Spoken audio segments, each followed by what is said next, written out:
Just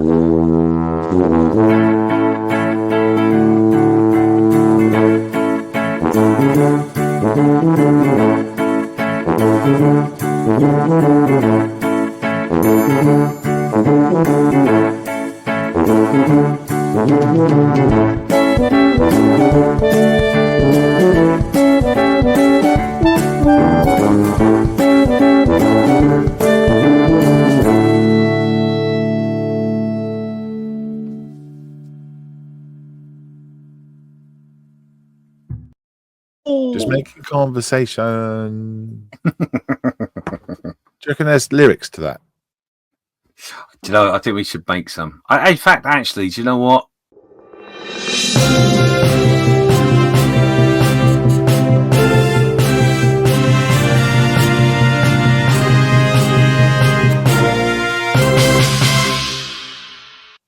As per usual, let's just throw it out there completely without even thinking about it. I'm going to put it down to our listeners to come up with some lyrics for our tune.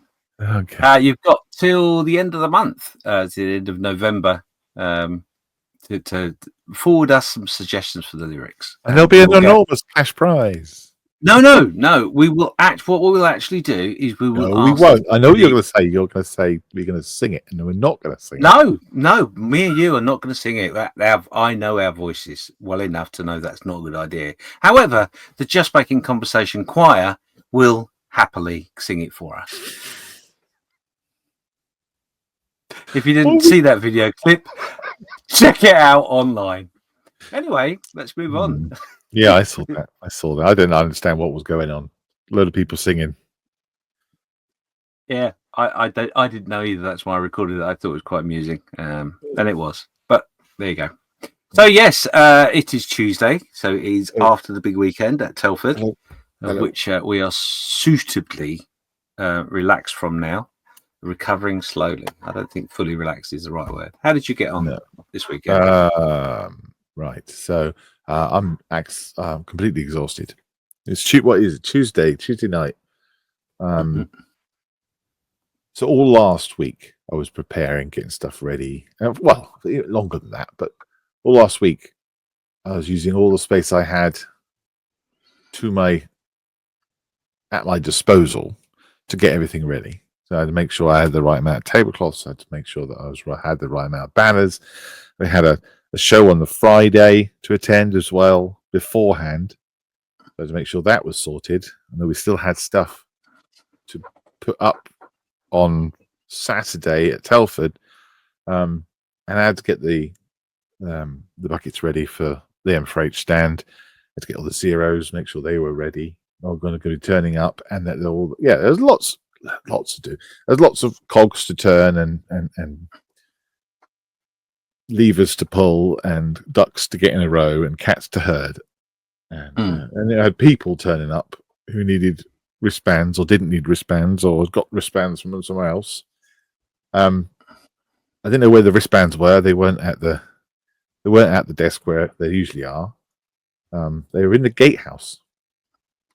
Oh, I don't know if I was told that. I don't know. It seems different every time. No, I'm sure it's not, but for me, it just seems like the organisation is different every single time. Just when you think you know what you're doing, you know. But that's Telford for you, isn't it? Yeah, that's the joys of. It's the joys of a big celebration. It needs a big venue and lots of organising, and things do change and modify as they go along. So yeah. But I mean, I've got another show this weekend up at Farnborough, which is a wargaming show called Warfare. Their instructions is 2 paragraphs. The instructions to get there and to get in is 2 paragraphs. And we're doing exactly the same role, so yeah. Anyway, well, yeah, you're right. It was a great weekend. Getting in was interesting. They did change some of the rules from last year because I come unstuck a little bit on that as well. So, but it was lovely. It was Yeah. certainly for me. It was a social weekend with a bit of volunteering and working, but nothing majorly hard, unlike the year before. So, which was nice. Lots of people faffing over me and telling me to sit down, stop walking about, stop talking a lot. There was a lot of that as well. Stop talking, James. Yeah. You didn't know, did you? No. We sang "Happy Birthday" several times to a couple of people, which is always good. No, I agree. It was great. It was really good fun.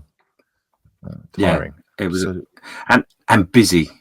That's what I like to see. It was really busy on Saturday. Was it though? Yeah, no, it was. It was around about the normal numbers, or what you would assume to be the normal numbers for Telford. Yeah. Sunday was a little quieter, I think, than last year. But maybe it was because I noticed it more than I did last year because it was too busy. I don't know. Yeah, well, maybe that's right. I mean, I don't know what the numbers are, but from what I don't know how the traders felt or what they got in return. But I felt the Sunday was quieter than previous Sundays. Yeah, definitely was. Definitely. M4H was busy up in that corner, hole 3. You know, the audience or the punters seem to come in like waves. You know? I got to the point. I assumed what was happening was the other two halls were becoming too busy, and they were squeezing a load of people into our hall, or they were coming through the door in those waves and they came straight over. I'm not sure which, but you're right.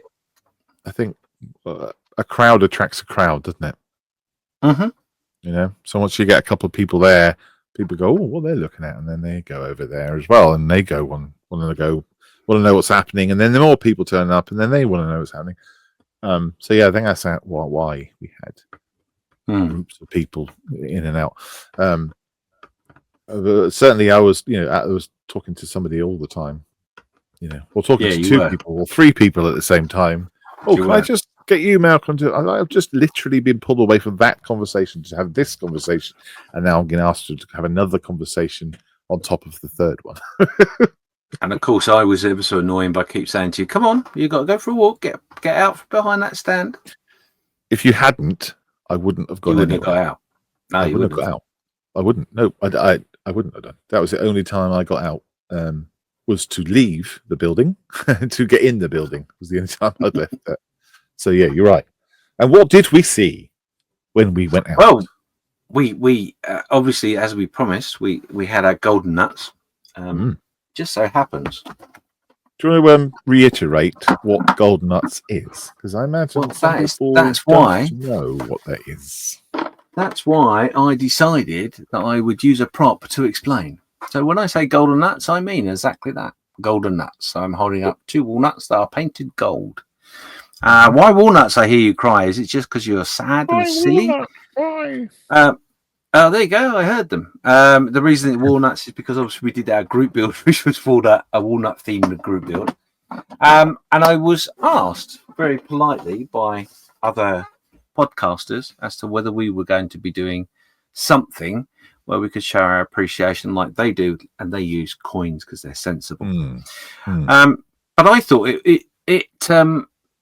it showed the average person who may not know who we are and what we're about that if I put a golden nut and a sticker next to your model, you would go, "What on earth is that, and why has someone done that?" So hopefully those that are listening, welcome. If it's your first podcast, that's the idea. We wanted to be different. We wanted to stand out on the table, and it's been a jovial weekend talking about our golden nuts. Sure has. Yep. So yeah, that's why we decided the golden nuts was because it would raise an eyebrow, give us something to laugh and giggle about throughout the weekend. In me keep mentioning it. And also it would generally make people think. I hope generally make people think, "What is that about?" And write down the fact there was a sticker next to them with "Just Baking Conversation Podcast." Yeah. So did that work? Well, yes, it did. I've had a few comments during the show of, I've seen you've been laying your nuts around, or I saw your nuts today, that sort of stuff. So Mm-hmm. a lot of the listeners to our podcast were looking around and scouring the tables. So what we did was we actually went into the competition area first, Mm-hmm. which was very timely done because the judging was almost finished. Which meant there was just the judges in there and us. Yeah.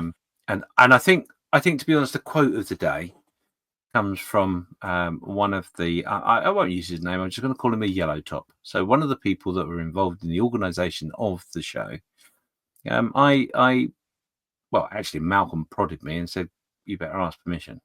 So I went Should over really. and said, "Oh, do you?" Well, no, absolutely polite, and I was quite right. So I just said, "Oh, excuse me, is it okay if we just go around and put a few of our golden nuts next to some models, please?" Mm-hmm. To which I got a very strange look, and then he noticed that Malcolm was standing over me. I mean, beside me. Yes, it got dark, hadn't it? and basically his response was, "Is he with you?" Which Malcolm replied, "Yeah," and he went, Mm-hmm. "Malcolm can do whatever he likes." It's not So quite what I was no longer needed in the room in any way, shape, or form. It was that's not the quite best what he said. dismissal I'd ever had.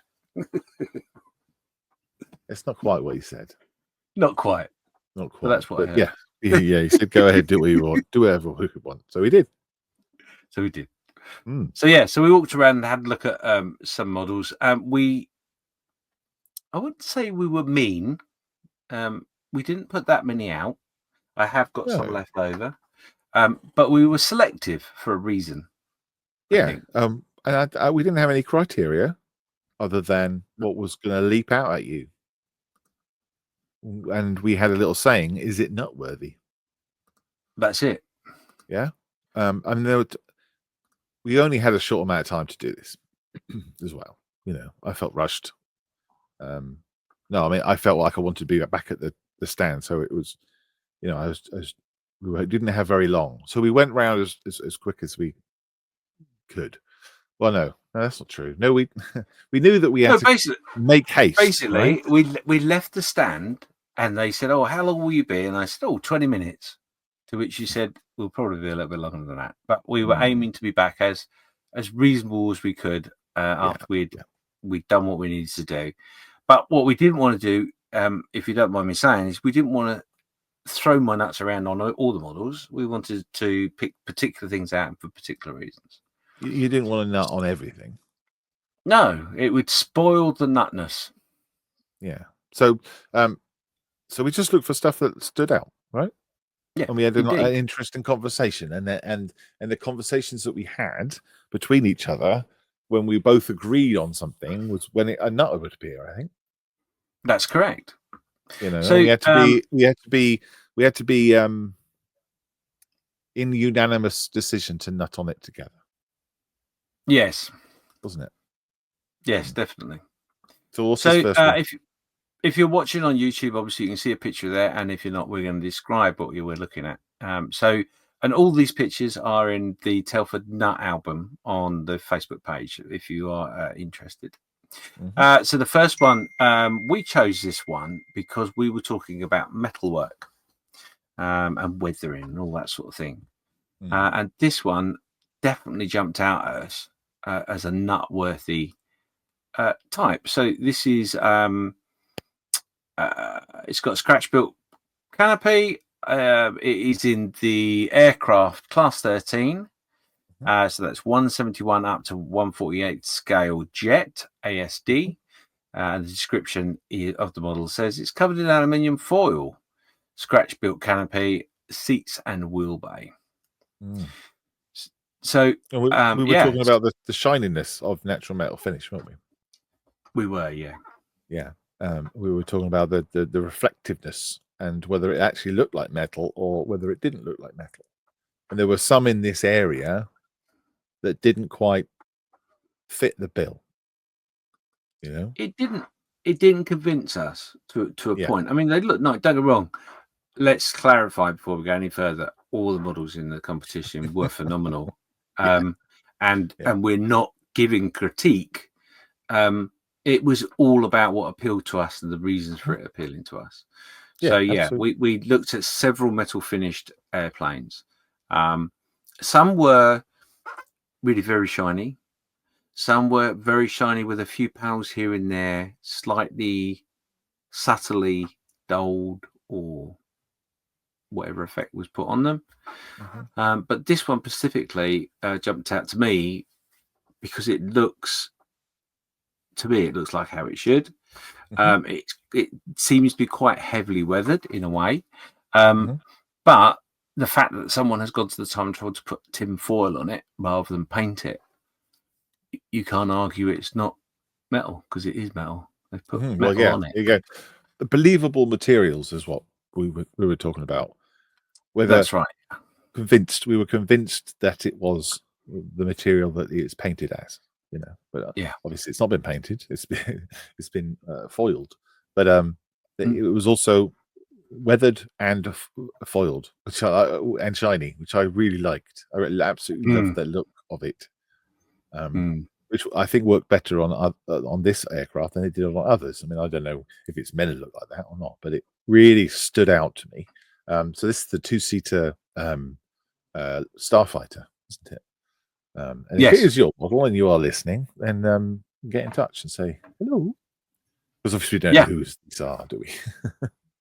No, unfortunately.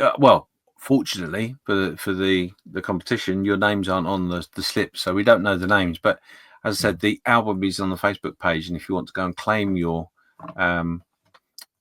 model and tell us a bit more about it in the comments, by all means, please do.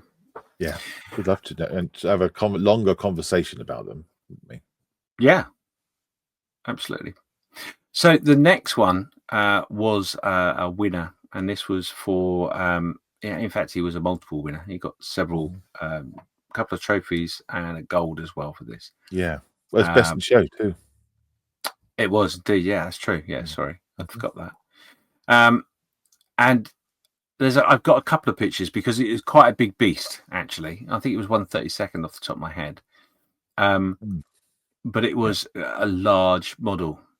But this picture that we're showing now, do you know what? I can't think what it is.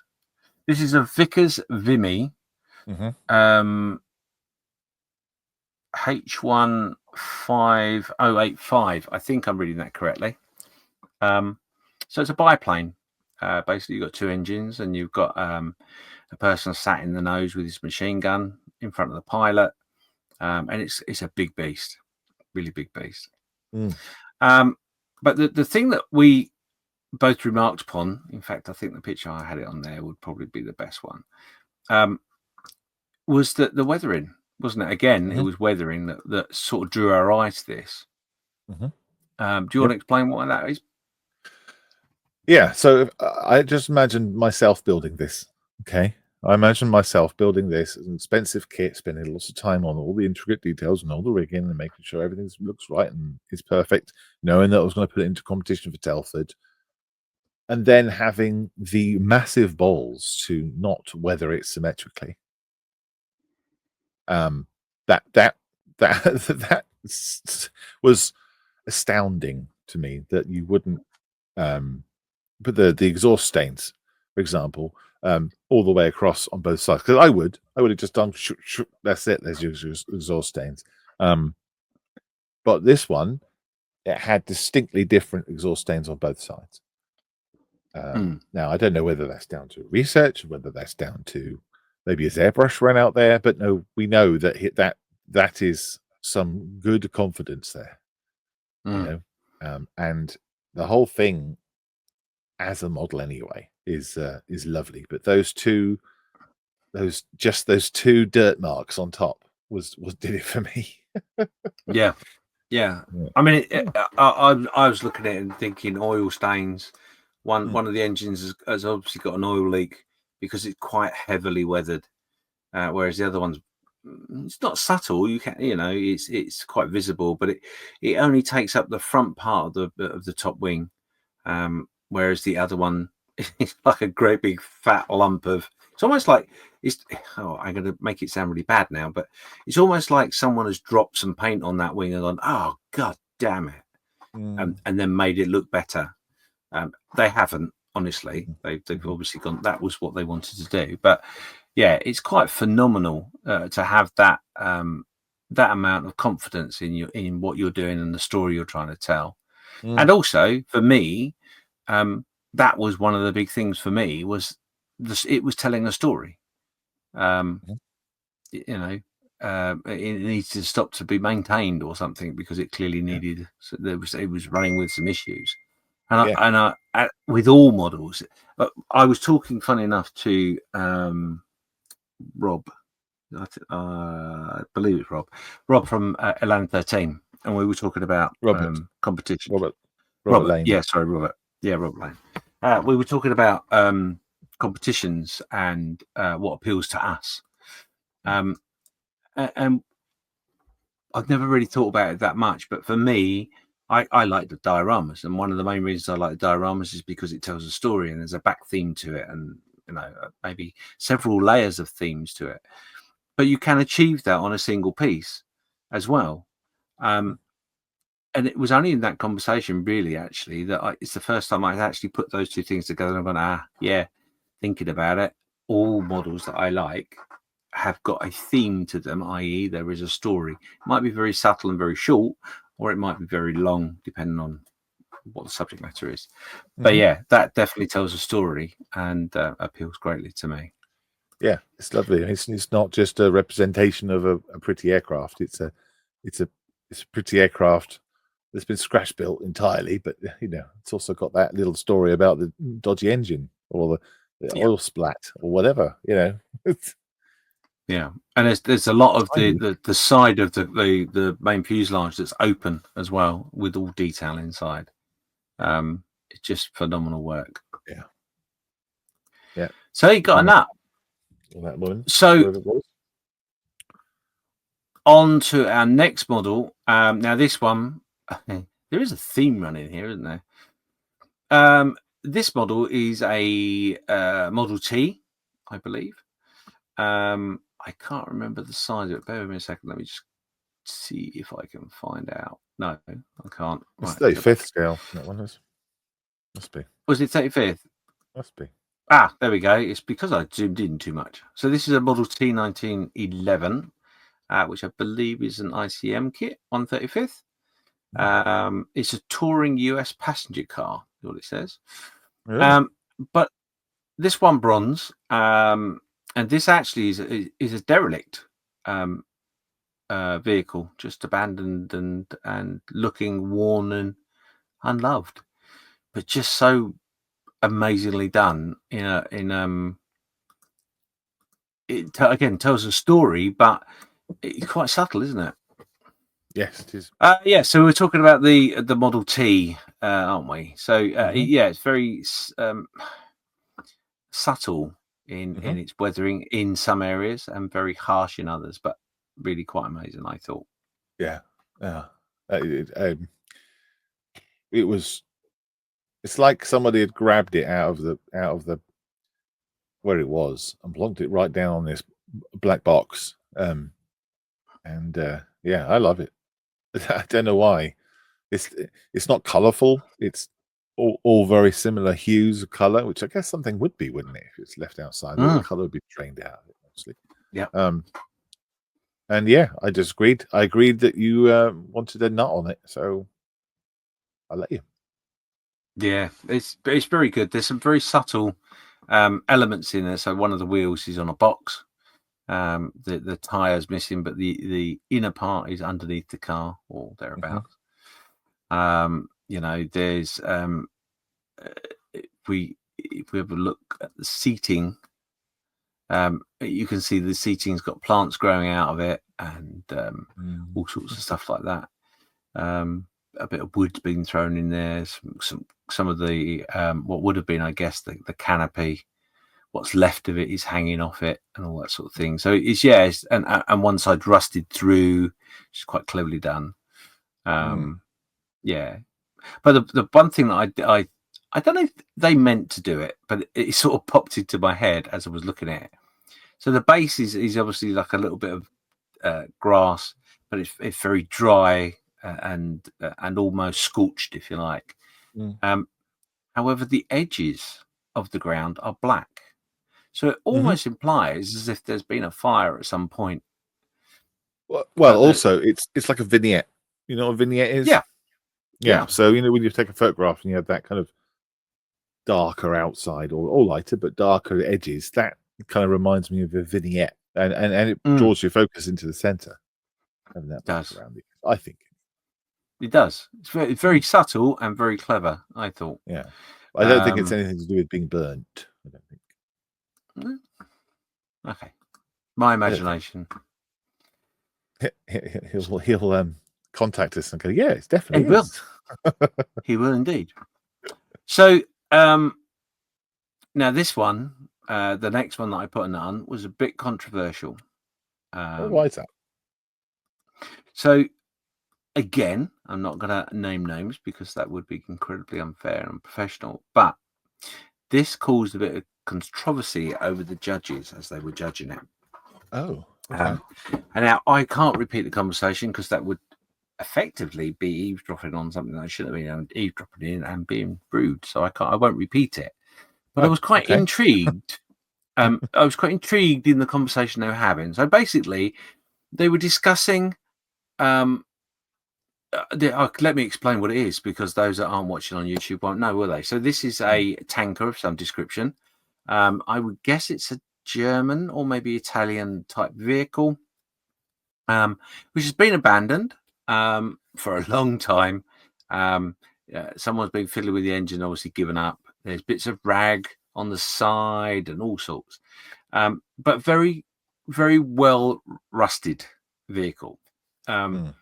Now, I've purposely not used the word heavily rusted because it's very subtle in the way it has. The paint's peeled off, revealing the metal underneath, which has then oxidized and rusted. But it was quite interesting to listen to the judges discuss what they thought of this particular model, because in some ways, I guess, maybe it's not an effect in which they're either familiar with or indeed comfortable with, maybe would be a better phrase. Okay. So they were unsure on quite how to take some of the elements that had been shown on there. Which at first made me go, yeah. But listening to the conversation a little bit more, overhearing the conversation as we went round, so it was very bitty. But it was very interesting to listen to what the judges, how they talked, because obviously I think there was an element of certainly some loved it, some hated it, some wasn't quite sure what to make of it. Okay. So they discussed it through, and that was quite interesting to hear them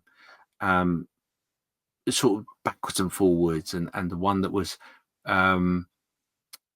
neither here nor there in their judgment because they weren't quite sure, I guess, was throwing questions in and going, well, yeah, but would the metal rust like that? Would the paint come off at that angle and this?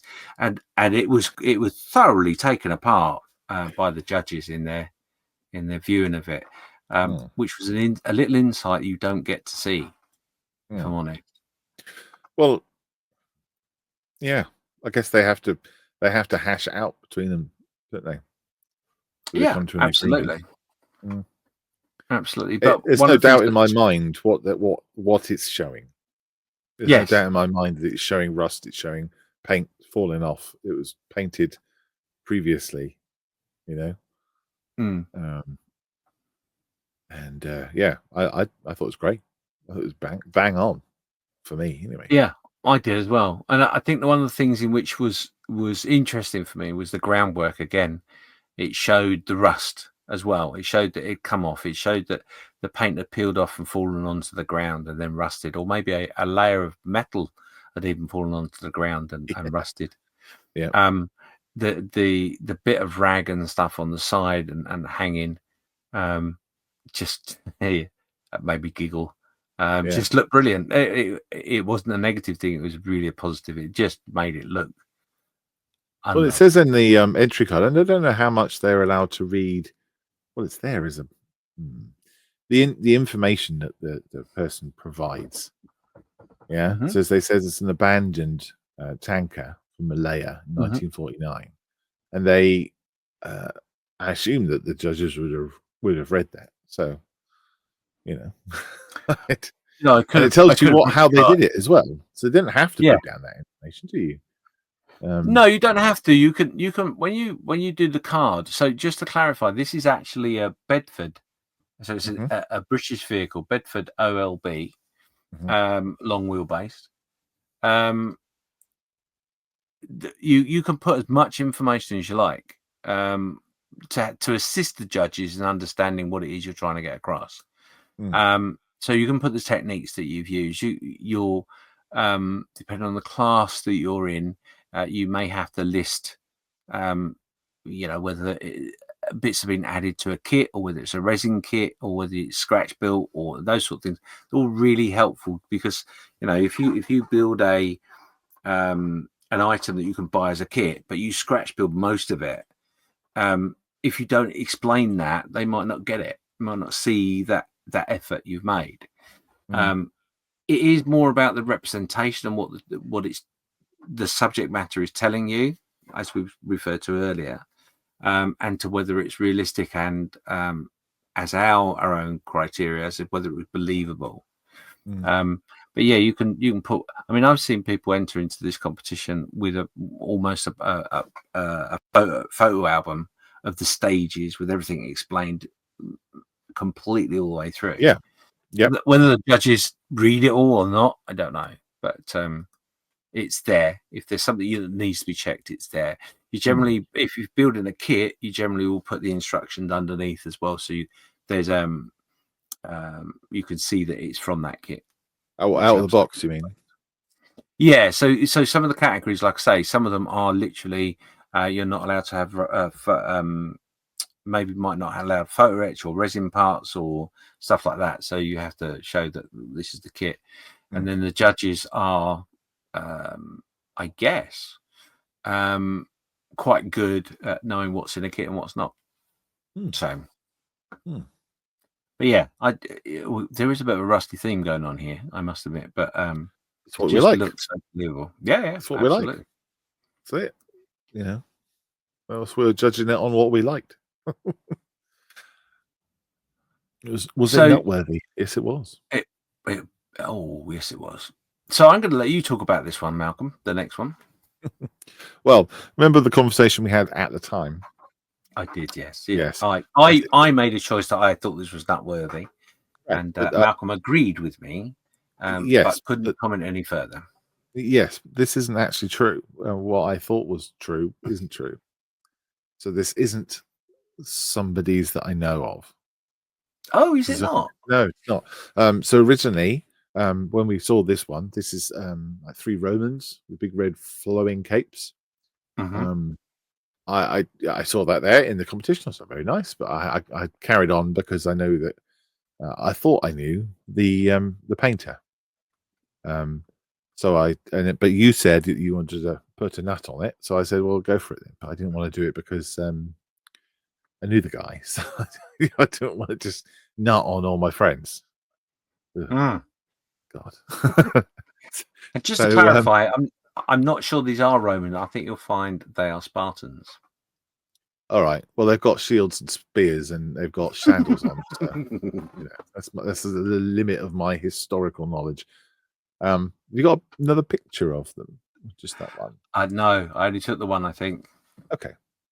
So it's got Onward to Glory, resin figures painted in acrylic paint, and it was the red capes that stood out for you, I think, wasn't it? Yeah. The story of the movement in this piece moved me. Definitely, it's just very good. It's three figures running, and they're flapes. They're flapes. Flapes.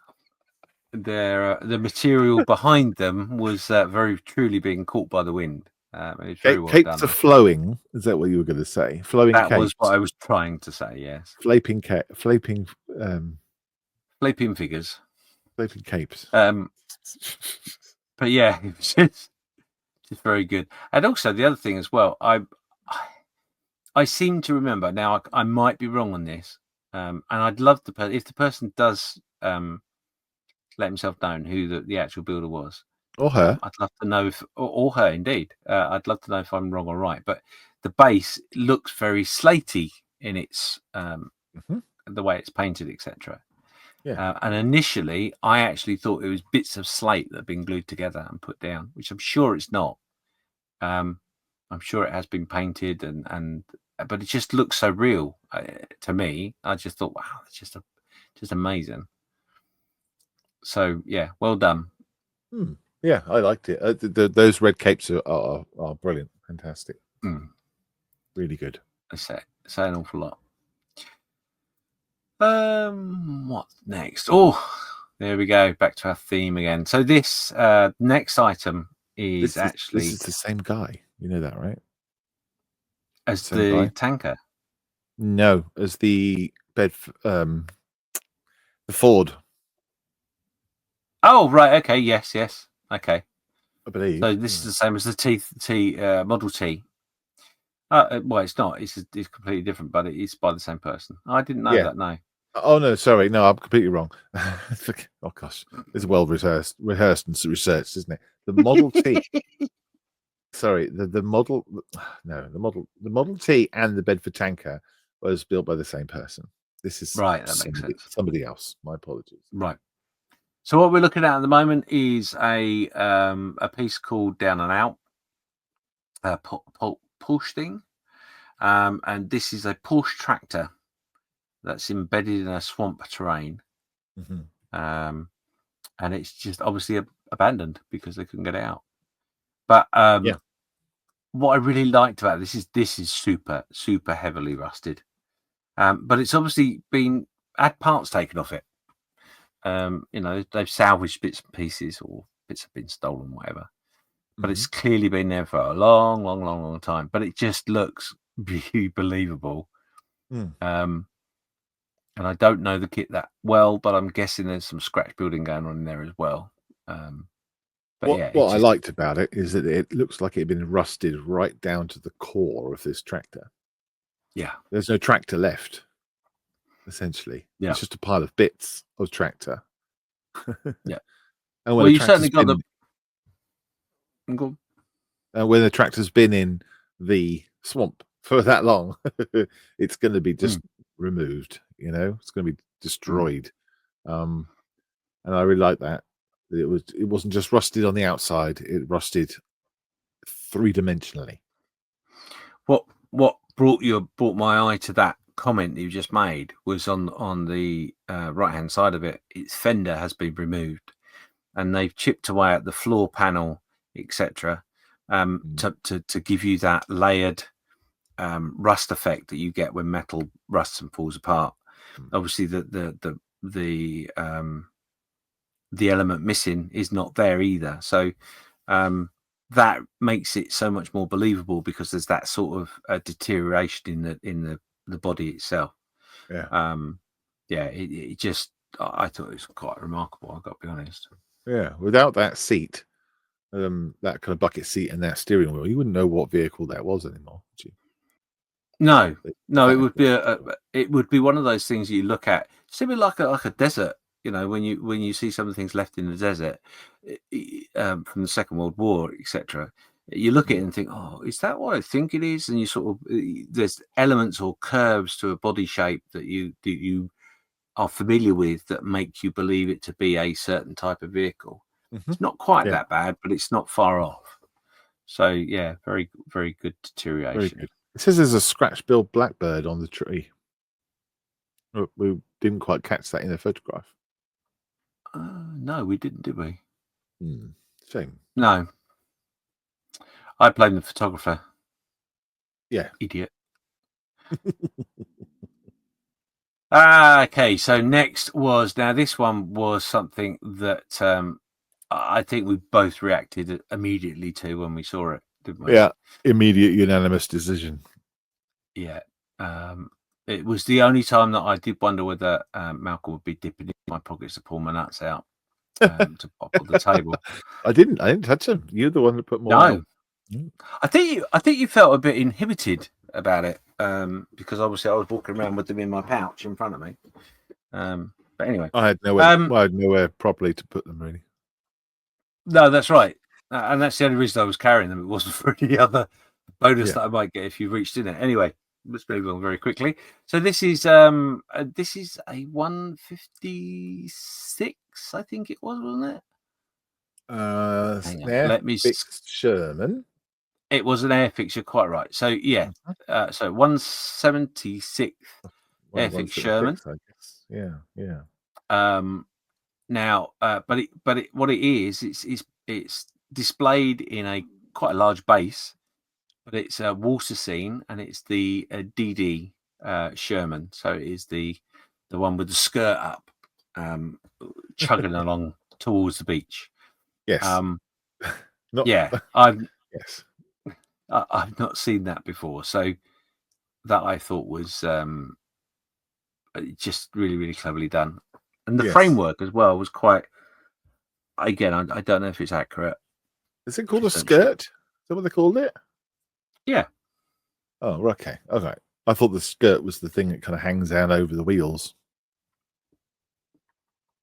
So I'm just trying to think people in the podcast, or gardening, or driving their truck, or cleaning the oven, whatever they're doing. If I say there's a tank with its skirt up, they're going to be really going to be able to imagine this. I think it's a skirt. So basically, if you're not aware of what I mean by the DD Sherman tank, it was basically a canvas attachment to the hull of the ship, which elevated up to create a boat shape. The tank also had a propeller on the back, so it could give it propulsion in the water. And the idea was, once it hit the beach, with a flick of a lever, it was called a skirt. I'm pretty certain it was called a skirt. Anyway, it says it in the description. It does say skirt. Yeah. So when you hit the beach, they could flick a switch, and the skirt would fall down, which would give them the ability to fire at the enemy, etc. But it was really cleverly done, and I've seen these DD tanks scratch built with the mechanism. I know there is. I believe I'm right in saying there is an addition you could buy for a kit to make it either up or down. Okay. But I can't remember the maker. But I'm pretty certain there is. But most people would scratch build it, I guess. Yeah. Just brilliant. Yeah. And who doesn't like one of the wonders of science that was used in the Second World War? That Sherman was I'd never seen anything like that done that way before. And the water was very convincing. It was very neatly done. And just stood out to me. It was really good. Loved it. Cool. So the next one now. So the funny part about this for me was this was actually in the section where I had a model in the competition. Luckily, they hadn't done the judging, so we quickly went through that area. And this particular piece was a very, very clever piece. Yeah, wasn't it, Malcolm? Mm-hmm. Loved it. Yeah, really cool.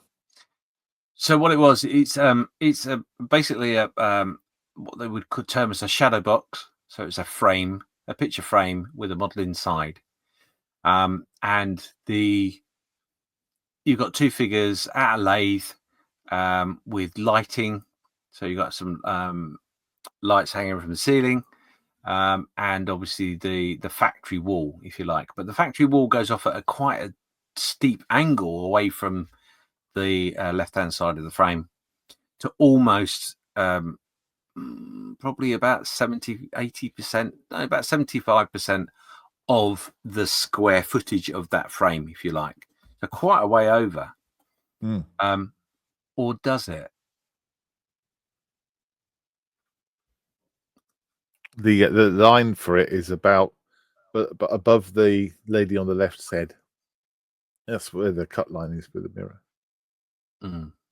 So those the two beams at the back. Those are the repeated. Yeah. So the clever part was that actually the frame wasn't that deep, but it appeared to be an awful lot deeper than it was, and that's because they put a little piece of mirror all the way along the back, just quite central. Actually, I would have thought. Yep. Which then obviously repeated the other part of the picture. So some very, very clever designing there in that piece, and it did create a little bit of confusion for us, didn't it? To start with. Yes, it did, because I couldn't whether work it out. really. I couldn't work out at all. Smoke and mirrors. And I think that the bit that actually convinced him was the bit where he knelt down and saw his face in the factory. Yeah, if you got down to the bottom left and looked right down to the back, you could actually see yourself looking into the factory, which is pretty cool. But yeah, it really was nice, and it really makes a mess of your own kind of perspective, because you're expecting it to be a flat image behind that frame, but it ain't. You're kind of hanging in the top ceiling of a factory, looking down on these two people. One of them is a woman, working on this lathe in a factory. It's called my mum, the day the bomb dropped. They're obviously building something in the war. They're building parts for a Rolls-Royce engine in Crewe. Oh yes, Rolls-Royce and Crewe. Yeah, oh yes. And just to confirm that, there was a picture, although the photographer gets sacked again for that because he didn't include it.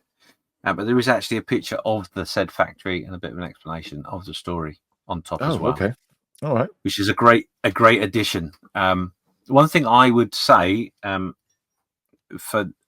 appear no apparent reason, but something that I've said several times during the podcast and generally in model making is that when I do dioramas, I try my best not to use a picture as a reference that goes with the model.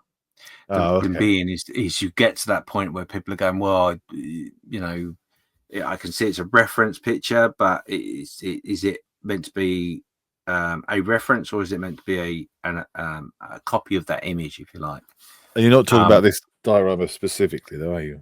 On this one? No, not at all. No, this one is the picture works really well because it's explaining the picture that's on top of the diorama does not match what's in the diorama. In the diorama, it's inside the factory, whereas the picture above is the bomb, outsides. It shows the outside. Yeah. So whereas sometimes people do put pictures with their dioramas, which is I always feel is a bit of a dangerous thing, because it's about your perception, and you're taking a 2D image to a 3D image, which can be quite tricky. And the worst possible thing you could do, in my mind, would be to put something with your model and go, well, it's sort of like that, because you're not really convincing me, because I'm looking at a picture which doesn't look anything like the model, and then that creates an issue. That's like I say, it's my opinion, but yeah, it's but in this particular model, in this particular model, that's not the case. It's just helping to tell the story, which is a great thing to do.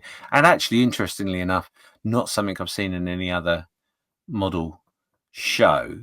It's quite often is the picture of the scene that's been recreated. It's not just an add-on to help you with your understanding of the image. Right, clever you. I love it. And I love that. I love the use of the lights in it as well. Not only did I love the fact that the mirror was in there, not only did I love the fact that it got lights in there, which helped bring out the scene more. They were quite subtle, but the use of because it's a black frame with a black internal frame as well, which really, really made it pop to me. And like I say, making you bend down to less than half your height normal to see your face in a diorama was just the best thing ever. So, yep, not worthy. That one was very. Would you like to build a box diorama? Looking at that. I have tried to do a box diorama a couple of times, and it just so happens I have actually. I didn't realise I'd taken 2 pictures of this, but there is a picture of the picture on top. But all these pictures are in the album. So yeah, no, I've tried, and I have to admit that I would never. I've tried using mirrors and never really worked out how to do it successfully. But that is quite inspirational the way they've done that. And there was a stage where I was trying my best to make my models fit into a frame so I could put them on the wall because I was running out of shelf. But yeah, it's if you haven't done it, give it a go. It's you can really let loose with your imagination. It's quite amazing. Yeah, I might have one day. There was another diorama which we didn't put a nut on, but I want to mention it because it's around the box thing that we were talking about here in this particular one that we just spoken about.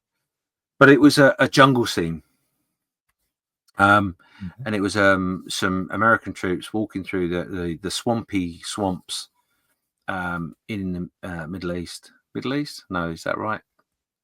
Malaysia or somewhere like that. Let's say. I don't know which one you're talking about.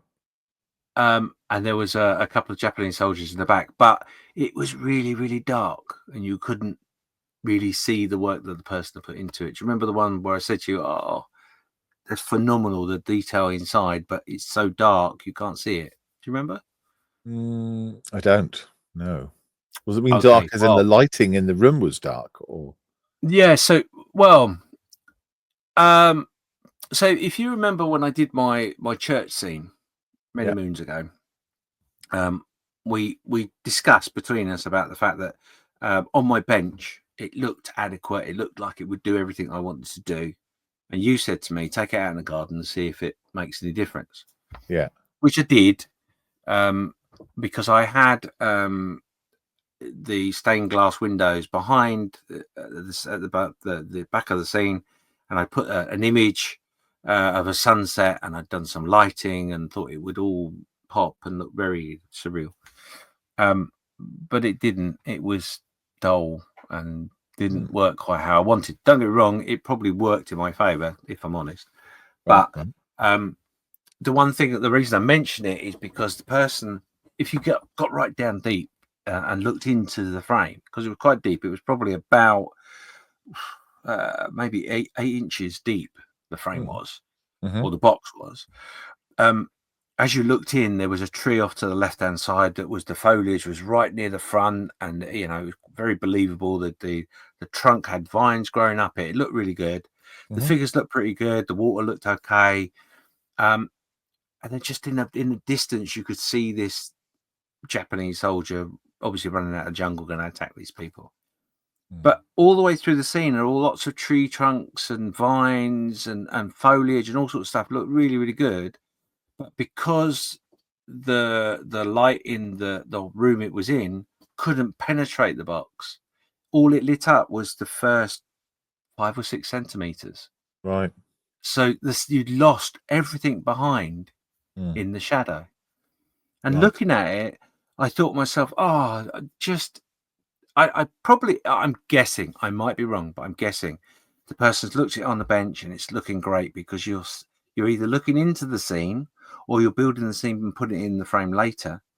So that looks all great. And then when you put it in the thing, you obviously may have angled it up and gone, oh, yeah, no, the light looks good and that looks okay. But literally all it needed was a little LED in the top left-hand corner behind that tree's foliage, which would have absolutely made it pop. And if you were really clever, you could have almost created, if you could imagine the scene out of Platoon where the flare goes up and there's light waving through the jungle, etc. Yeah, I'm with you. Yeah, that's exactly what it would have done, and it would have been amazing, so amazing that actually, the more I talk about it, the more I think about it, the more I'm like, I really want to try and recreate that scene in Platoon with the wavy flare lights.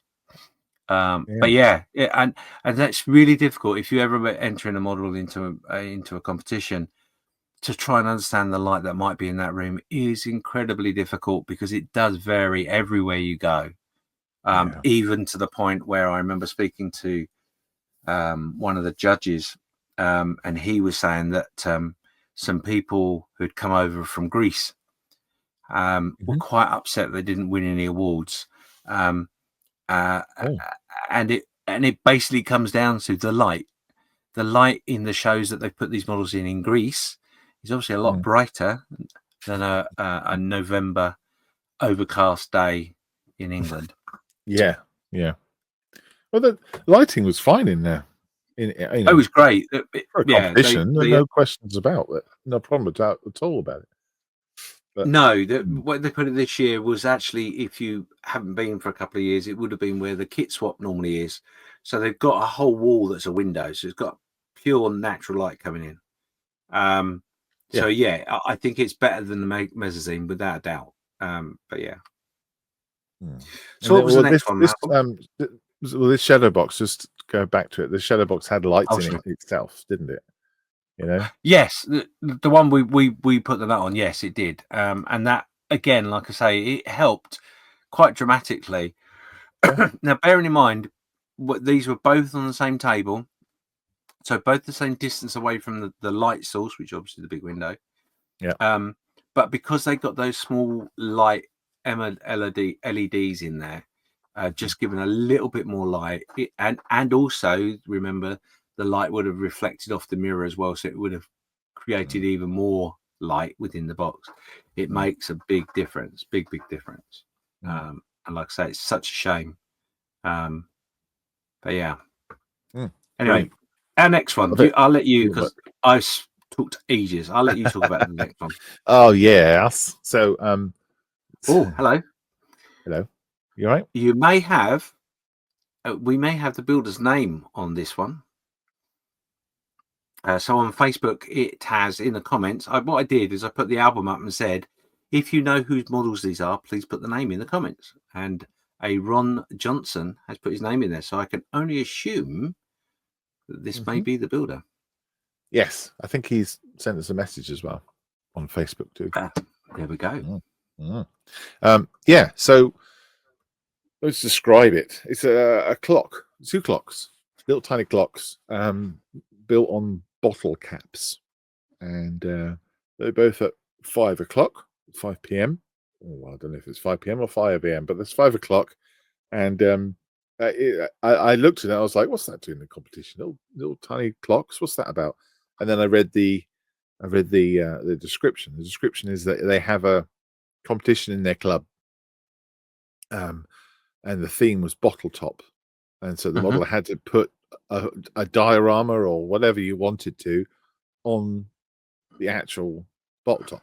Okay, so and I thought, wow, that just screams the sort of stuff that we like. You know, like when we did the walnut challenge and the tarp challenge and all that stuff. It's exactly right up our street. You know, a bit of fun and all that kind of stuff. And he had a description of how he made it. He also, when he sent us a message, he also took a photograph of the back and said, "Did you look at the back?" Oh, yeah, and we hadn't looked at the back. I don't think we didn't touch it, did we? You probably could have seen it from the other side, but didn't think about it. But the back of it looks like a clock as well. So it's got the area for the batteries. You know, it's got the little mechanism. You know, okay, yeah. So it's not just a clock from the front. When I first saw that, I thought that clock doesn't actually work, does it? but no, it was actually modelled on the back as well. So not only was it a clock from the front, from the back of the bottle top, it was a clock as well. Which goes against everything that I'm about when it comes to painting underneath your tank. But hey, if you're going to do a bottle top, you have to paint the other side. Now you're right in what you said there, but what you got to remember is both these bottle tops are on stands, so they are upright. Yeah, so you can't, like a clock would be. Yeah, you can't leave them naked, I guess. But yeah, they were so fun. Yes, they absolutely, and I loved them, and I loved the fact that they were in the bloody competition, and it was a. I did write it much more eloquently, but what I was trying to tell the guy was that it was a really great way of showing how fun the hobby can be.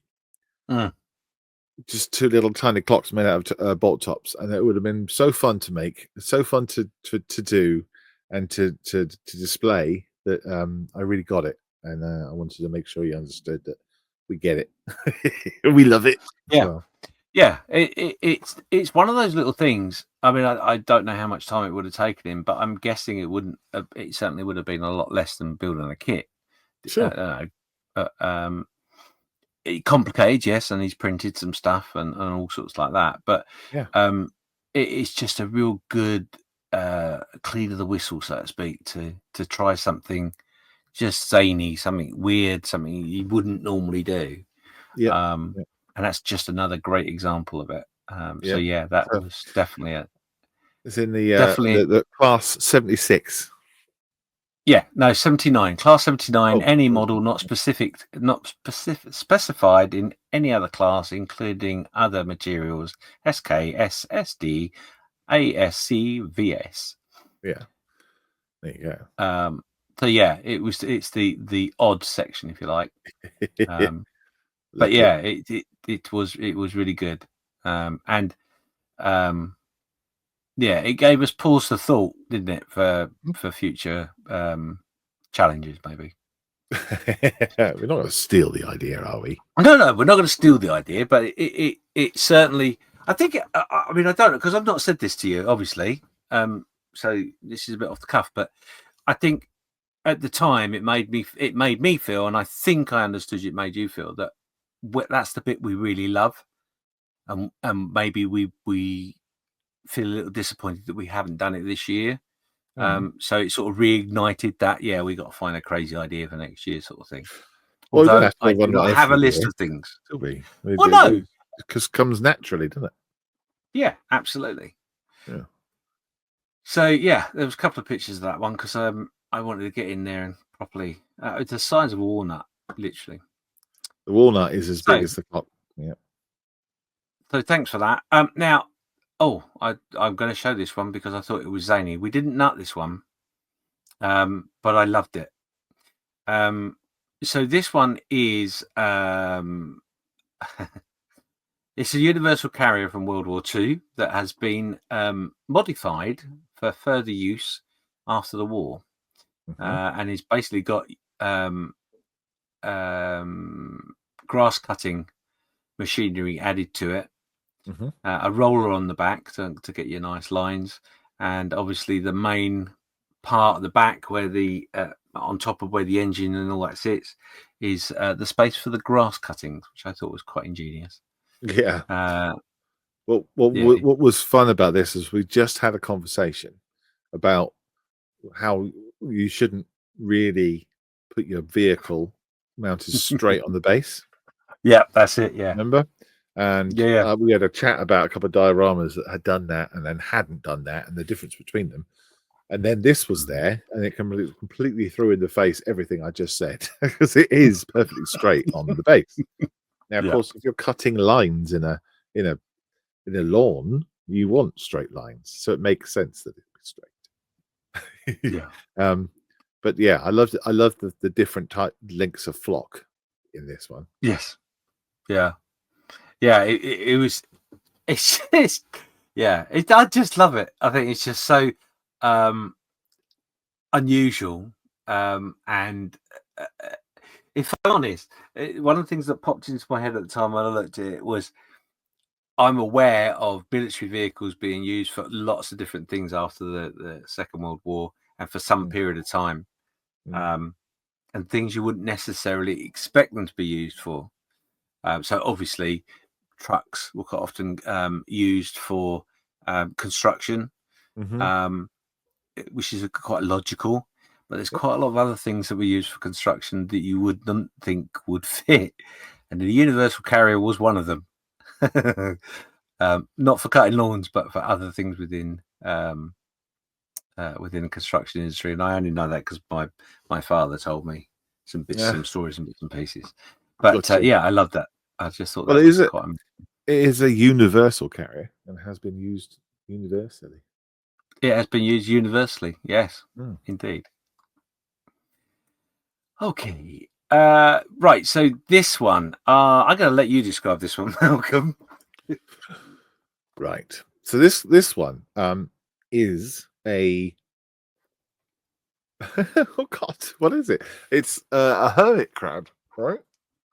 Huge hermit crab with tentacles and a little eye, and it's probably about the size of an American football, or that kind of. Mm-hmm. It's big, um, Mm-hmm. and it's stunningly painted. It's a fantasy thing. It's a crab octopus thing. Tentacles flipping everywhere. It's got spines on it. The sea is all wet and shiny, and it's in the sci-fi area, wasn't it? Sci-fi Yeah. dioramas and things like that. Yeah. Class 74, this is, and This, yes. the paint job on it is absolutely gorgeous. You have to see it to understand, but it's well blended. There's texture in there. It's detailed. There's plenty of color going on. There's variation. There's all sorts. I mean, you can really believe the difference between the shell and the legs and the claws and the teeth and everything. What stood out to us though was that what stood out for you Yeah. was the fact that the tentacles and the crab and the shell was not wet, even though it was standing in water. And it clearly lived in water because it was a sea creature, but it wasn't wet. Yeah. I mean, don't get me wrong. It's totally believable. Everything about it was phenomenal. The way the colors have been blended and made, so the high spots really are high spots. They really stand out. Just really stunning. And I'm sure he's on the shoreline. And the water isn't that deep at all, I'm sure. But yeah, just it confused me a little bit, I think would be maybe the best way of describing it. And we had a discussion about whether should it have water, should it, how would you have achieved that, was it right, was it wrong, etc. Yeah. I don't think it would have made that much difference, if I'm honest, to the piece. The piece was stunning. It wouldn't have made it another level per se. But yeah, it just I suppose, thinking about it now, looking at it, that if you attempted to do some water effect on it, you may have spoiled it or made it less convincing, I guess. Well, the water effect that has been done on the base is convincing and is absolutely, really cool. Yeah. It's in the same sort of style as the monster. the creature is done beautifully, and the waves are done well as well. So hey, I think it'd been fine. But yeah, it was something that stood out to us to have a good old chat about this one, didn't we? We did have a good chat, and I think overall, over everything else, that's the one thing I love about these competitions, is where it makes you stop and look and then re-look. And then to have the ability to stand and discuss it is great. But yeah, that's what I like about model shows. Yeah. Every model should stop you in your tracks and go, "Oh, I got to think about that for a second." Yeah, and it did. This one, yeah. I'd love to be able to produce something like this. Oh God, wouldn't you? Yeah, and that's why we nutted on it, because it was we did put a nut on it. I mean, because it was the paintwork's bang on and beautiful. Yeah. They're Whoever made just it, awesome. I think it was we stood in awe, definitely. Yeah. Definitely. Okay, so our next one. Can I just go back to the Now. clock one, or Yeah, I can do. Is it gone? So I'm just looking at the Facebook page. Yep. Where you put the picture up, and so Ron Johnson had put a message up to say, yeah, he said, I'd never heard of this page or podcast before, and wasn't sure what it was on the table when I picked up my model up late on Sunday afternoon. It was only when we got back to our digs for the weekend that I surfed the IPMS Scale Model World page, looking at the photos from the show, and realised why it was there. Sadly, I left the nut behind. So I'd like to say Oh, thank you for thinking of my little model. It was worthy of a golden nut. Over the next few days, once the dust has settled, I will listen to some of your past podcasts. And now I'm a follower. Thank you again. Thank you once again. So he hasn't listened to them yet. yeah, no, you might not thank us afterwards. Yes, might not be his cup of Yeah. tea, but Well, maybe James, you could get in contact with him and provide him yeah, with a secondary golden nut to as go it on. happens, I'm more than happy to do that, and I will reach out to him and say to him, I'm more than happy to pop my nut back in the post for you. Yeah, and a sticker Not as a well problem. for him. Of course, yeah, Yeah. of course. Well, that was the danger, of course, when we did this, was that maybe someone wouldn't know who we were, but as the Yeah, sticker very says, likely. it was to cause a conversation. Yeah, And yeah, that is what we're it about. certainly So did. thank you. Thank you so much for taking the time to find us and leaving the message. So this next model is actually something we now finished with the competition area. Mhm. We had to leave because they were busy judging the last few sections, of which mine was one, and I didn't want to be in the room while they did that. So Yeah, we left them yeah, to it. we scooched, didn't we? We scooched. Yes, we did. And this was the second time that I managed to get Malcolm away from the table, and we decided that what we'd do is we'd try and go around as many of the tables in the halls, 3 halls, of the Stigs and groups, Yeah. which we didn't get around very far. But this one tickled me greatly. Made me laugh a lot. But yeah, I'll go. You explain to the listeners what we are looking at. So on the table, you have a sign that says "Just Blow," which immediately got my attention because you imagine a nut and anyway. So this is I believe it was 3D printed, as like a fan on the front, hence the label "Just Blow," and a mechanism that doesn't really say what it is until you start blowing. So I stood there blowing at this model, which I've got to be honest is the first time I've ever leant over a model table and blown anything. It does say And the desperately, instructions do say just blow. yeah, I was desperately trying to make sure that I didn't any lanyards or anything around my neck hit anything or anything like that. I was quite worried, if I'm honest. So on the third attempt of blowing, it moved, it walked crab-like across the table. That's what I just And want I to was explain. like, wow, that's amazing. I loved the interaction. I loved the fact it did what it did. I even chuckled to myself the fact that I'd been made by a sign on a table to bend over and blow at a model. That made me laugh massively. Yeah, But then it did, what I want to describe to the listeners is if anyone has seen Pob, back in the day in the UK, there was a little cartoon character, like a puppet or something, and he used to blow on the window, and then it would write Pob. If you remember how Pob used to blow on to the window, that was how James was blowing on to this fan to get this thing to move. Go Google it or YouTube Pob, P-O-B. yeah. I'm gonna have to because I don't know that one. But yeah. Oh, okay. But yeah, no, it was. I wish I'd looked it up before we hit the podcast today, because there's a special name for these type of mechanisms, isn't there? You blow on it, Yeah. because it's wind powered and it starts to move. I think there's a huge video of the artist who makes these. Yeah.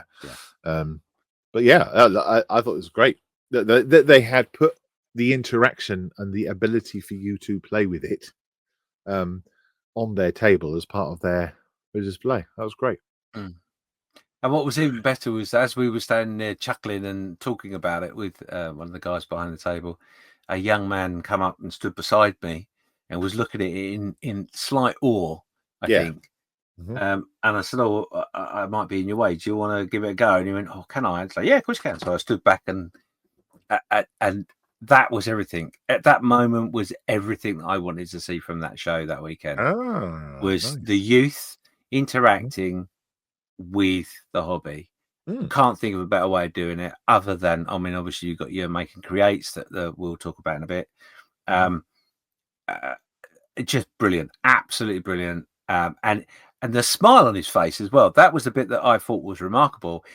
He really enjoyed blowing that fan and that model and making it walk a very short distance. Well, But he why was wouldn't like you? quite fascinated. Oh yeah, absolutely. Mm. But yeah, I love that. I can't remember. Was it Sweden? The artist was based in Norway, Sweden, Norway. one of Oh the no, Norway. Scandinavians. Norway. Was it? It was Norway. No way. Yeah, I remember now. Norway. But these things are in museum. He's actually had to build new ones, put the original first ones into a museum. Right. So yeah, yeah, brilliant. So, you can talk about this one. I've got a couple of pictures for this one, but I'll let you explain and describe it. Yeah. So, So this was on. We were out of the competition. We'd been walking around. I can't remember which group this is on. Does it say? Oh, Norfolk scale model group. There you go. This is the Anito 1/12 scale model. It's a Lancia Stratos. It's a sort of a mid blue color. And all the doors and windows are open. Now remember, this is 1/12 scale, so it's quite beast. You could, it's sort of remote control car scale, I suppose. It's gorgeous because it is weathered to the nth degree. It looks like it's just gone through the muddiest rally stage known to man or beast. And what's really cool about it, because all the doors and windows are open, everything inside is nice and clean. Oh, the mud's on the outside, but the mud's done really, really well. Yeah, lovely. It's it was just very believable the way that it had been done. It was, I don't know, piqued my interest, and kind of grabbed me off the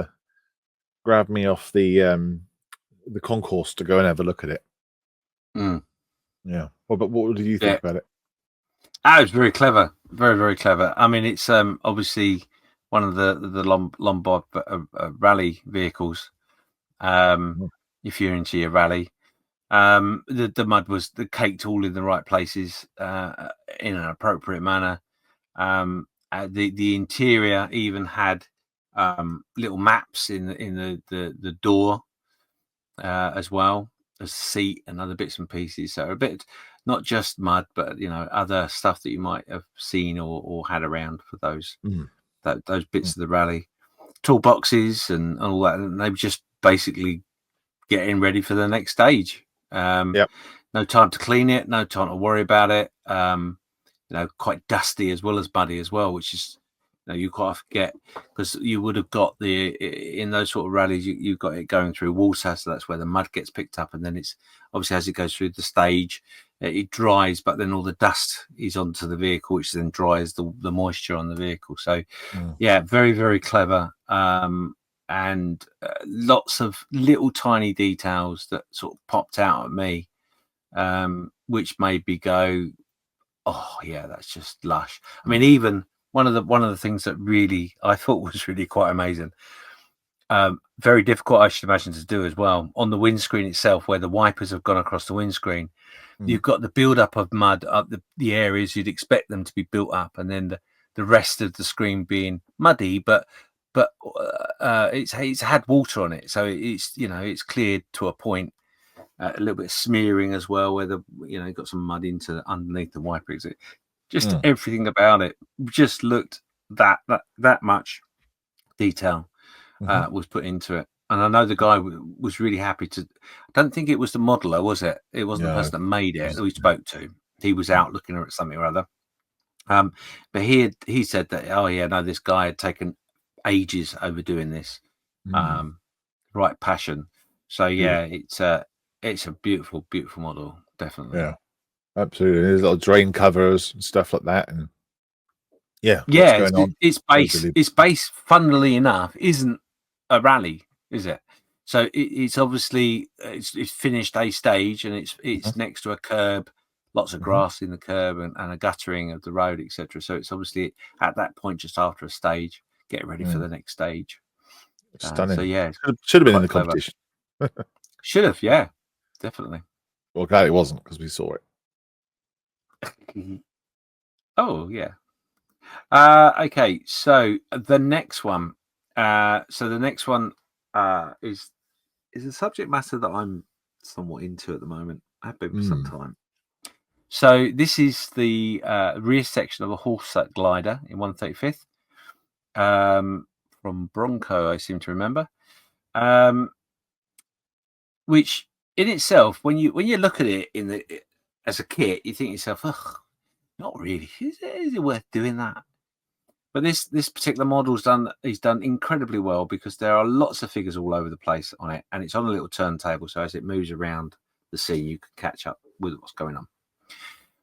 So at one side you've got a casualty, maybe the pilot has got injured on the landing, being looked after by a medic. You've got other people getting stuff out and getting stuff ready to move on, and where this tail section is, it's just next to a little road.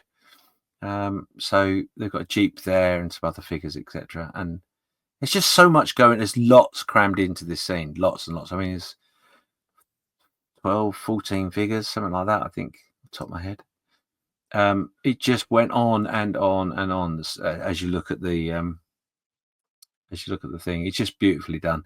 Nice hedges, because obviously it's landed in a grassy field, so you've got lots of different textures and stuff going on. It's just really, really nice. I loved it.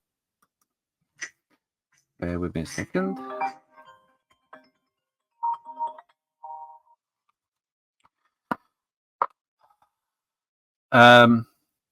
Anything you want to say about that? No, I was just enjoying listening to you and putting my pita bread that I had in my mouth. Sorry, I wasn't looking. That's okay. I didn't see it.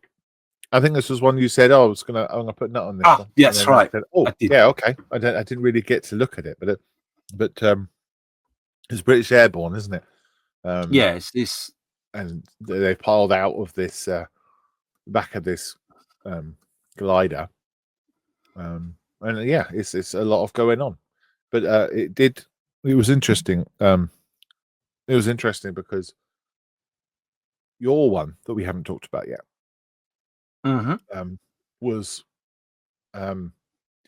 would obviously be very relevant in this one because you've got in your one you've got the guys getting ready and the guys thinking about it, and this one they are actually doing it. They are actually getting out of it after the mission. So yeah, it's interesting. I like that you picked it as well. What's going on? So one of the things in which I liked about this particular model was that the kit is literally that. It is literally the tail end of the horse glider. But the final piece that you put into the kit, which is a part of the framework of the horse glider, is actually not in the kit. It's just placed, so it looks like it's dislodged, basically. The seat, because in that particular part of the horse glider, there's two seats. One of the seats is broken, clearly broken. So it tells an awful lot. This, like I say, there's a lot of different individual stories with one story. So it just really sung to me. Yeah, it's lovely. Really good. So the next one, we're getting very close to the end of our nuts, would you believe? So good. I'm looking forward to talking about the last one. Yeah, that is down to you. I'm going to quickly just describe this last one. So this is a very large Stuka. It's actually a remote controlled Stuka which flies. So it's massive, really, really massive. Just looked the nuts, funny enough.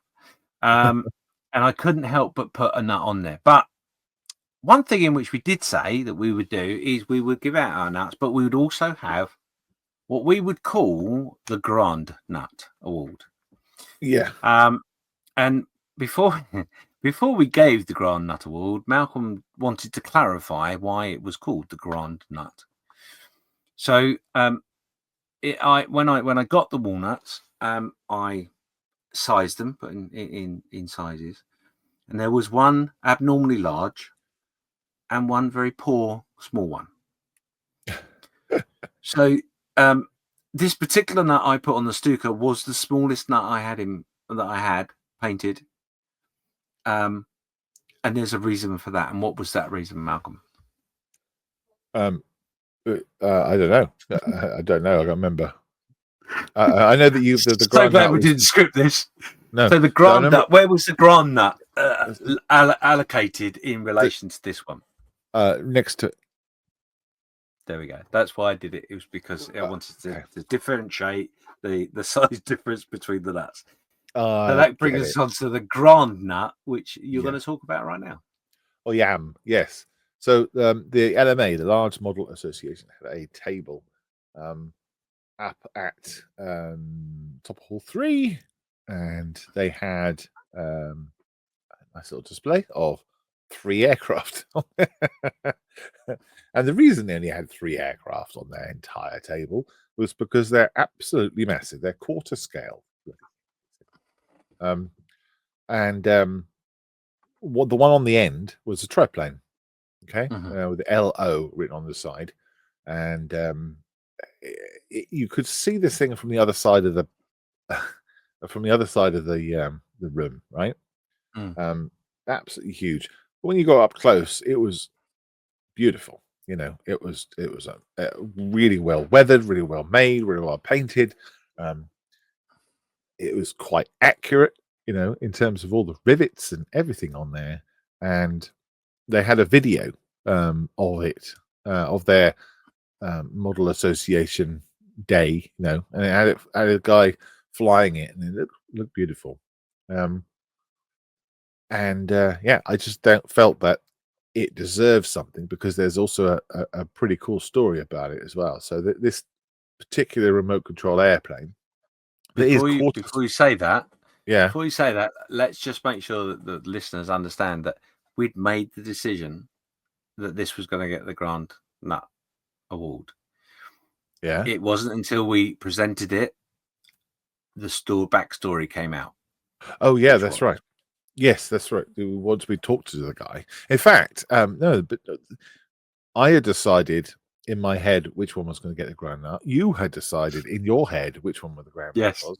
And we both picked the same plane. They both picked the same model, and it was this one. So that was quite cool. But this was the one that we wanted to put the nut on, the big one, the one that we like the most in the whole room. Now, so the story. Do you want me to tell the story about it? Yeah, please. Sorry. Yeah. So this particular model is flying, obviously, like I said, but it was 20 years old. Okay, so it hadn't just been built. It's 20 years old. It's been flying for 20 years, never crashed. The chap who owned it, had died 3 weeks prior to the show, and they were displaying it. The guy who's now kind of in ownership of this thing, or called the custodian of this aircraft, was at the show, and he was displaying his, this aircraft to everybody. There's a whole story behind the whole thing as well. That the replica of the triplane was a pilot. You got it on there, Ernst Uber, Ube, yeah. And it had LO on the side because he had a wife called Eleanor, and he used to call her Hello, I guess. No. Yeah. No. Mm-hmm. Is that right? Mm-hmm. Yeah. And so we put LO on the side of all his aircraft that he flew. It's a lovely story, and I love the plane.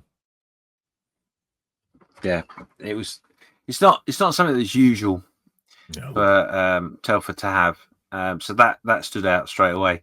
But like you were saying earlier, when it comes to the Grand Nut, it basically was an unsaid thing, because I said to Malcolm, we need to do the Grand Nut. Have you got any ideas? And he just like rolled his eyes backwards, because we were standing near it at the time I asked him. And I was like, oh, that's funny, because I was thinking the same thing. So yeah, that was really cool. Lovely. So I'm just yeah, going to look that after that one was actually, and we're going to try and see if we can get that guy on who's now looking after yes, that aircraft. Just get him to talk to us. yeah, Get him to talk to yeah. us. Super. It could be super fun actually because there's a lot there to talk about. I think. Yes, love to. So that was our Telford experience. A big thank you to everybody that come and said hello to us. We had a few hellos for Just Bacon Conversation. Obviously, we're known for other things as well, but it was pretty cool to be called out. Yeah, it was lovely. Thank actually. you, everybody, for your tolerance of us putting our nuts on your work, and understanding the fun of it is good. I will reach out to you, Ron, definitely, and get your replacement out to you ASAP.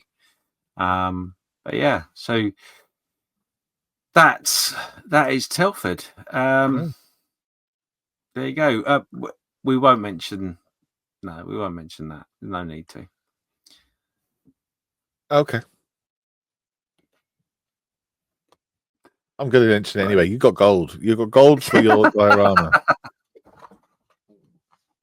I did, yeah. I got gold. Fairly deserved as well. Well done. It was a talking point for a lot of people, and it was clear, looking through them, that it was easy to get the story from what you were showing.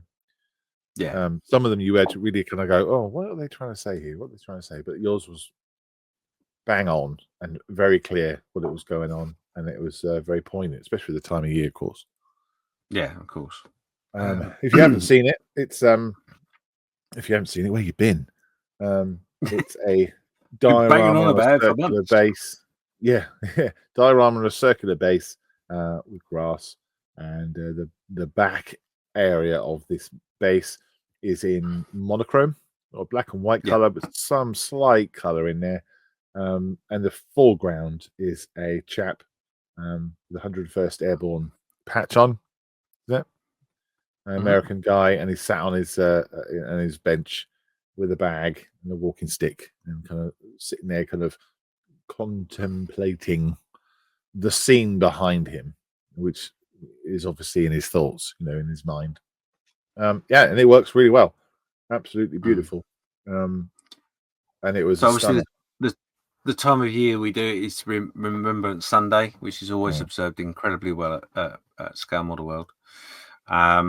So it was a reflection on that event as well.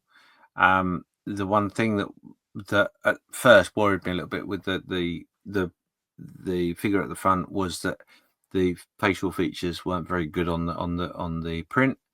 But actually that worked in its favor because it meant that the person wasn't distinct, whereas the people behind him in the monochrome were distinct. So there's lots of different ways you can look at it and think about it. But the sacrifice, it was called the sacrificing colors, I think it was, or something like that. I can't remember what I called it now. What did I call it? Color of Sacrifice, wasn't it? Color of Sacrifice. Thank you. Yes, that's right. I knew I got that wrong.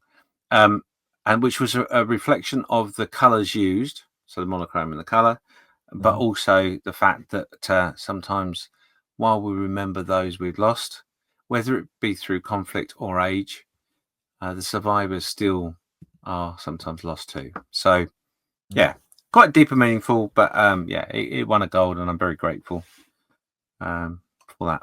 So that's cool. Yeah, I'm just going to share it on the screen, so if you're on YouTube, you can get to see it. There you go. There we go. There it was. Yeah, really good. And the bench. So yeah, basically what happened was I had to rebase this because I wasn't happy with the original base. So the bench I made, I scratch built, but when I took it all apart, it didn't go very well. So I spoke to a colleague and a friend who 3D printed me some benches. Right. What it was is really funny. The only reason I mentioned it is because it's funny. We were talking in Discord, and I said to him, "Oh, have you got any 3D bench files?" And he's like, "Oh yeah, no worries." I said, "Oh, brilliant! Is there any chance can I have them?" And he was like, "Oh, yeah, I'll sort it out for you, no problem." Well, anyway, 4 days went past, and I'm like, Mhm. he's not emailed me the files over. I really need to get this printed. So I reached out to him and said, "Oh, you remember those files?" And he went, "Yeah, I popped them in the post." What? It's a Well, a 3D. USB What? stick. No, he printed me out the 2 benches and popped them in the post. And I was like, "Oh, that's really kind of you. Thanks so much." But when we were talking at the show, I said to him, "You could have just emailed me and I could have printed it myself." And he's like, "Oh, I never thought of that." But he was panicking. The reason funny because he was panicking whether he'd get here in time. Yeah. I was just like, oh. But yeah, it is 3D resin bench. However, what's even funnier, the legs are not. Because Okay. when I took the supports off, I don't think I've got it to show. I'll put a picture up with the podcast of the other one. When the legs broke off. But they Oh. broke because it's resin, it's quite brittle, and it didn't break in a Yeah. very particularly good way. So I ended up having to shave the legs off to the base of the seat and then replace the legs with wood. Gosh. But yeah, But it was that good. was last minute, I guess, was it? Yeah, it was last minute. The piece wasn't finished until Wednesday. So and the reason I did it was purely because I'd been challenged by Carl Smith because this was a piece that was meant to be done in June. But obviously because of some minor illness, Yeah, I couldn't something do it. like that. Yeah. So I was challenged by Carl to not only finish that build, but bring it to Telford and put it in the competition. So ticked all the boxes and then won Wow. something too. So even better. Bloody hell. Yeah. So that, I guess did you started this before your bypass Yeah. operation? Yeah. I started this piece in February when I first started this. Wow. And what's even more remarkable, and I hope the judges don't kick themselves too much for it, but it's the first time I've done monochrome figure painting as well. Mm. I think I got away because of the way I did it. I think I got away with a lot, if I'm honest. But yeah, it Yeah, was that's really good. great. I really enjoyed doing it. Well done, you. Well done, Carl, as well. Yeah, that's what Pushing you modeling's through. about. Everyone's supporting you and pushing you forward. Yes. So we have got this to talk about. Miss World Cup. Miss World Cup. Let's talk about the Miss World Cup. Boom.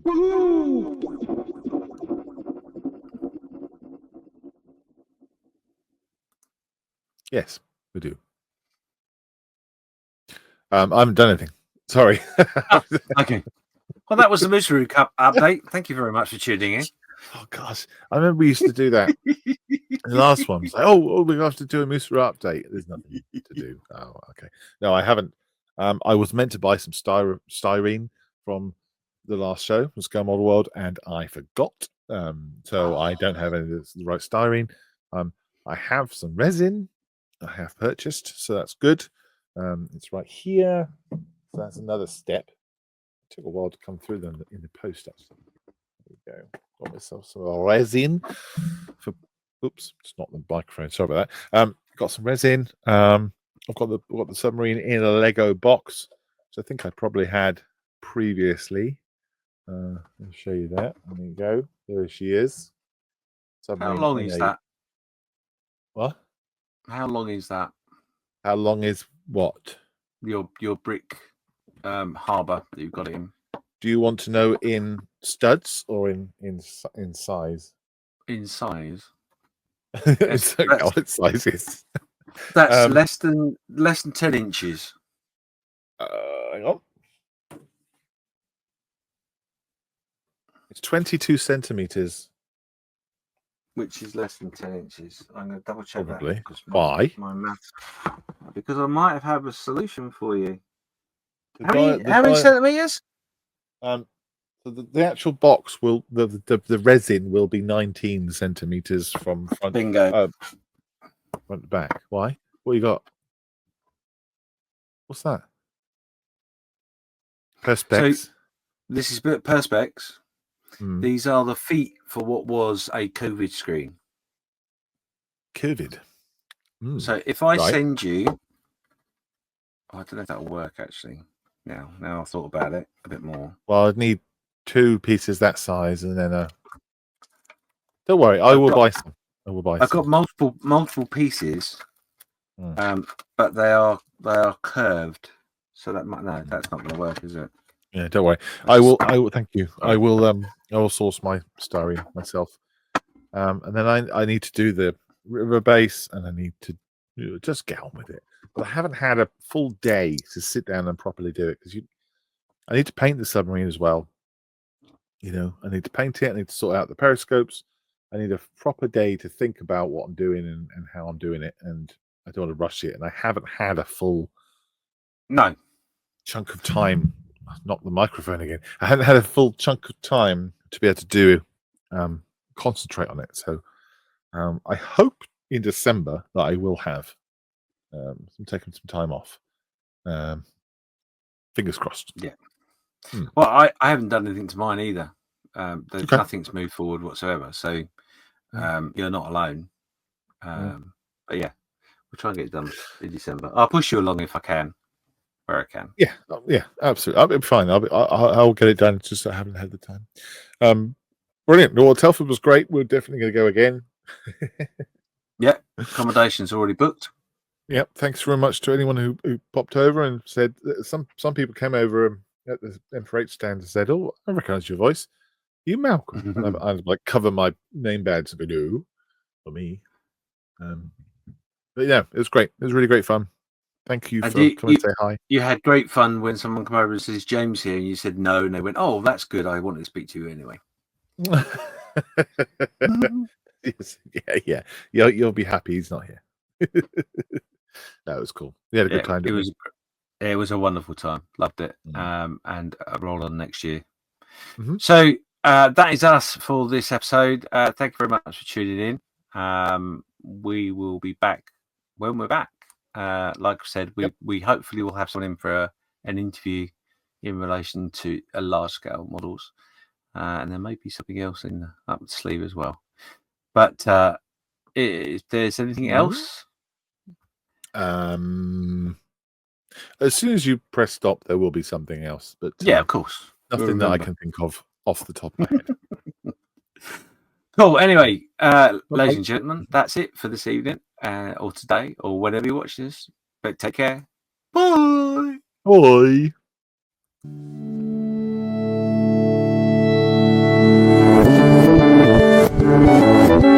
Thank you.